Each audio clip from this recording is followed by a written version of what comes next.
அனைவருக்கும் வணக்கம். நீங்கள் மியூச்சுவல் ஃபண்டு அப்படிங்கிறதுல தமிழில் தெரிஞ்சுட்டு நீங்கள் முதலீடு பண்ண ஒரு வீடியோ சூப்பராக ரெடி பண்ணியிருக்கேன்.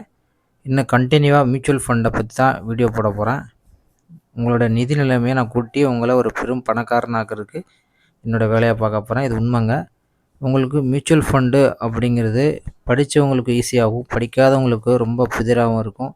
இந்த வீடியோவில் நான் வீடியோ போட்டேன், மியூச்சுவல் ஃபண்டு அப்படி என்னன்னு போட்டேன். இப்போ மியூச்சுவல் ஃபண்டு எப்படி செயல்படுது, எந்த ஃபண்டில் இன்வெஸ்ட்மெண்ட் பண்ணுறாங்க அப்படிங்கிறத, எதன் அடிப்படையில் இன்வெஸ்ட்மெண்ட் பண்ணுறாங்க அப்படின்றத சொல்கிறேன், கிளியராக சொல்கிறேன். நான் முதல்ல ஃபஸ்ட்டு பாயிண்ட் சொல்கிறேன். மியூச்சுவல் ஃபண்டு வந்து பங்கு சந்தை தொடர்பான ஒரு விஷயந்தான். நீங்கள் பங்கு சந்தையை பற்றிய கொஞ்சம் அறிவு இருந்தால் தான் நீங்கள் மியூச்சுவல் ஃபண்டில் முதலீடு பண்ண முடியும்.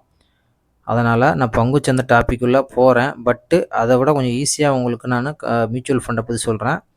அது சேம் தான், பட்டு மியூச்சுவல் ஃபண்டு கொஞ்சம் டிஃப்ரெண்ட்டு. ஆனால் எல்லா இன்வெஸ்ட்மெண்ட்டும் பங்குச்சந்தையில் தான் இன்வெஸ்ட்மெண்ட் பண்ணுறோம். சரியா? இன்றைக்கி மியூச்சுவல் ஃபண்டு எதில் இன்வெஸ்ட்மெண்ட் பண்ணுறாங்க அப்படிங்கிறத தமிழில் கற்றுக்கிற போகிறோம்.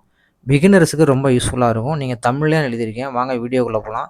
வீடியோவை சப்ஸ்கிரைப் பண்ணுங்கள், லைக் பண்ணுங்கள், ஷேர் பண்ணுங்கள். எனக்கு கிளியராக சொல்கிறேன் பாருங்கள். ஃபஸ்ட்டு நான் பாருங்கள், மியூச்சுவல் ஃபண்டு வந்து முதலீடு செய்யும் சொத்துக்களின் அடிப்படையில், அதாவது மியூச்சுவல் ஃபண்டை பல வகையாக பிரிக்கலாம். அதில் ஃபஸ்ட்டு எதன் அடிப்படையில் பிரிக்கிறாங்க அப்படின்னா, முதலீடு செய்யும் சொத்துக்களின் அடிப்படையில் பை அசல்ட் கிளாஸ். அதாவது உங்கள் முதலீட்டு பணத்தை ஒரு கம்பெனியோட சொத்து, அதாவது நிலம், அதோட கட்டிடம், அந்த பில்டிங், அதாவது அதோட இன்ஃப்ராஸ்ட்ரக்சரு, அதோட எல்லா பொருள்களும், ஒரு கம்பெனியோட எல்லா பில்டிங்கு, அதோட மிஷினு, கம்ப்யூட்ரு, காரு, அதோட கம்பெனியோட ஒரு பில்டிங்கில் சொத்துக்களில் வந்து நீங்கள் முதலீடு பண்ணுறீங்க. அதுக்கு பேர் என்ன? By asset class. இந்த முதலீடு செய்யும் சொத்துக்களின் அடிப்படையில், இந்த பை அசட் கிளாஸ் அடிப்படையில் பல ஃபண்டுகள் இருக்குது. அதான் mid cap, large cap, small cap அப்படின்னு நிறைய ஃபண்டு இருக்குது. அந்த ஃபண்டு அப்படின்னா முதலீடு செய்யும் சொத்துக்கள், அதாவது அந்த கம்பெனியோட சொத்தில் நீங்கள் முதலீடு பண்ணுறீங்க. அதில் கடன் பத்திரங்களும் வரும், அதுவும் அதோட கம்பெனியோட சொத்து தான். அதனால் சொத்துக்களில் நீங்கள் முதலீடு பண்ணுறது ஃபஸ்ட்டு டைப்பு. ஈஸியாக புரிஞ்சுதா?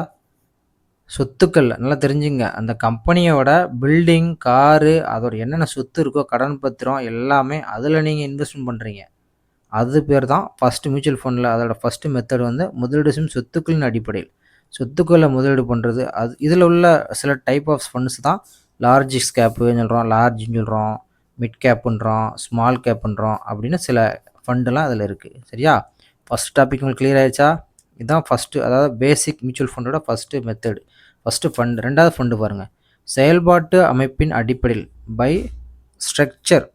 அதாவது செயல்பாடுனா இந்த ஃபண்டை வந்து நீங்கள் அந்த செயல்பாட்டின் அடிப்படையில் இந்த ஃபண்டு ஓப்பன் பண்ணலாம். அதாவது இதில் லாபம் இருக்குமா, நட்டம் இருக்குமா, நம்ம வந்து இது எப்போ க்ளோஸ் பண்ணலாம், எப்போனாலும் பணம் எடுத்துக்கலாமா, இல்லை அதுக்கு லாகின் பீரியட் இருக்கா இல்லையா அப்படின்னு ஒரு சில ஃபண்டு செயல்பாடு அடிப்படையில், அதாவது அந்த ஸ்ட்ரக்சர் அடிப்படையில் இது செயல்படுதா இல்லையா அப்படின்னு அதோட செயல்பாடை வச்சு அதில் இன்வெஸ்ட்மெண்ட் பண்ணுறது. இது ஒரு பிரிவு, செயல்பாட்டு அமைப்பின் அடிப்படையில் பை ஸ்ட்ரக்சர்.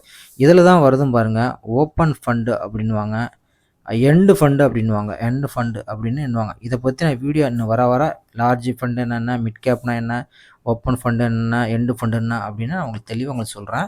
இப்போதைக்கு உங்களுக்கு இது போதும். இதுதான் ஃபஸ்ட்டு பிகினர்ஸ்க்காண்டி, தமிழில் மியூச்சுவல் ஃபண்டு கற்றுக்கிறவங்களுக்காண்டி ஒரு ஈஸியாக சொல்கிறேன் பாருங்கள்.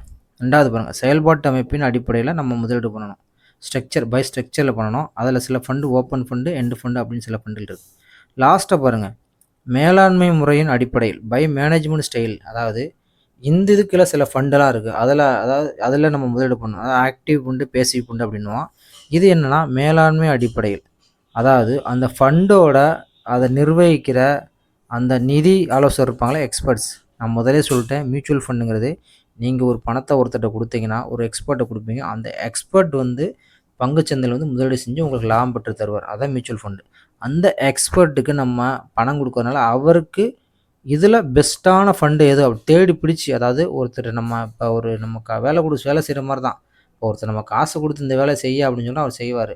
நல்லா வேலை செய்யணும், இன்னும் கொஞ்சம் காசு கொடுத்தா நல்லா வேலை செய்வார். அதே மாதிரி தான், அதாவது மேலாண்மை அடிப்படையில் அவரோட மேனேஜ்மெண்ட்டு இந்த நல்ல ஃபண்டில் பார்த்து காசை போடுப்பா அப்படின்னு சொல்லி அவன் கையில் காசை கொடுத்தோம்னா, அந்த மாதிரி ஃபண்டில் காசை போட்டோம்னா அவன் நல்லா அவங்களுக்கு நல்ல கம்பெனியை, அதாவது ரூ. 100 வர லாபத்தை ரூ. 200 லாபம் வரும் அந்த கம்பெனியை பார்த்து போடுவான். அதுதான் மேலாண்மை அடிமுறையின் அடிப்படை மேனேஜ்மெண்ட் ஸ்டைல். இதில் என்ன ஃபண்டு வரும்னா ஆக்டிவ் ஃபண்டு, பேசிவ் ஃபண்டு அப்படின்னு வரும். ஆக்டிவ் ஃபண்டுன்னுவாங்க, நீங்கள் கேள்விப்பட்டீங்க. ஆக்டிவ் ஃபண்டு, பேசிவ் ஃபண்டு அப்படின்னு சொல்லுவாங்க. ஆக்டிவ் பேசிவ் ஃபண்டு அப்படின்வாங்க.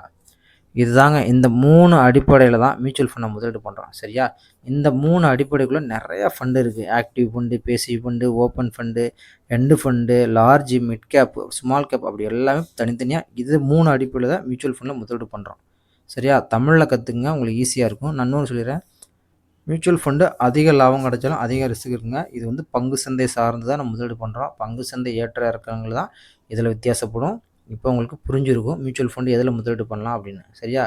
நீங்கள் இதுக்கு பின்னாடி நான் ஒவ்வொரு டாப்பிக்லையும் என்னென்ன ஃபண்டு வருது அந்த ஃபண்டை பற்றி எக்ஸ்பிளைன் பண்ணுறேன். என்னோட சேனலை நீங்கள் சப்ஸ்கிரைப் பண்ணி ஒரு நிதி மேலாண்மையை நல்லா வச்சுக்கோங்க. நீங்கள் பணக்காராகி நல்லா வசதியாகி உங்கள் குழந்தை குட்டியில் நல்லா படிக்க வைக்கணும், உங்கள் ஃபேமிலியை காப்பாற்றணும். அதான் என்னோடய டார்கெட்டு. சரியா? மியூச்சுவல் ஃபண்டு அப்படியே ஆரம்பிக்கிறவங்க என்னோடய வீடியோவை ஃபாலோ பண்ணுங்கள். இது உங்களுக்கு ரொம்ப யூஸ்ஃபுல்லாக இருக்கும். இப்போ உங்களுக்கு புரிஞ்சிருக்கும். இந்த 3 வகை அடிப்படையில் தான் நம்ம இன்வெஸ்ட்மெண்ட் பண்ண போகிறோம் மியூச்சுவல் ஃபண்டில். அது என்னென்ன ஃபண்டு அப்படி வருதுன்னு நம்ம வர்ற வீடியோவில் போடுறேன். முதலீடும் செய்யும் சொத்துக்களின் அடிப்படையில் ஃபண்டு, பை அசட் கிளாஸில் அடிப்படையில், பை ஸ்ட்ரக்சரில், பை மேனேஜ்மெண்ட்டில். இந்த 3க்குள்ள பல ஃபண்டுலாம் இருக்குது மியூச்சுவல் ஃபண்ட். அதில் நம்ம இன்வெஸ்ட்மெண்ட் பண்ணணும். எதில் ரிஸ்க் அதிகம், ரிஸ்க் கம்மி நான் வர வீடியோவில் சொல்கிறேன். வீடியோ பிடிச்சிருந்தால் லைக் பண்ணுங்கள், சப்ஸ்கிரைப் பண்ணுங்கள், ஷேர் பண்ணுங்கள். ஒரு ஃபினான்ஷியல் ஐடியாவை கற்றுக்குங்க. சரியா? வீடியோ பார்த்துட்டு சும்மா இல்லாமல் ரூ. 100 200 மியூச்சுவல் ஃபண்ட் போட்டு ஸ்டார்ட் பண்ணுங்கள். கண்டிப்பாக லாபம் கிடைக்கும். அதிக ரிஸ்க் இருக்குது. உங்களுக்கு குறைஞ்ச லாபம் கிடைச்சா கூட குறைஞ்ச ரிஸ்க் ஓகே. சரியா? நன்றி, வணக்கம். நான் இன்னும் விவரமாக உங்களுக்கு எல்லாம் சொல்கிறேன். மற்ற வீடியோவில் வர்ற வீடியோவில் எல்லா ஃபண்டை பற்றி சொல்கிறேன். நன்றி, வணக்கம்.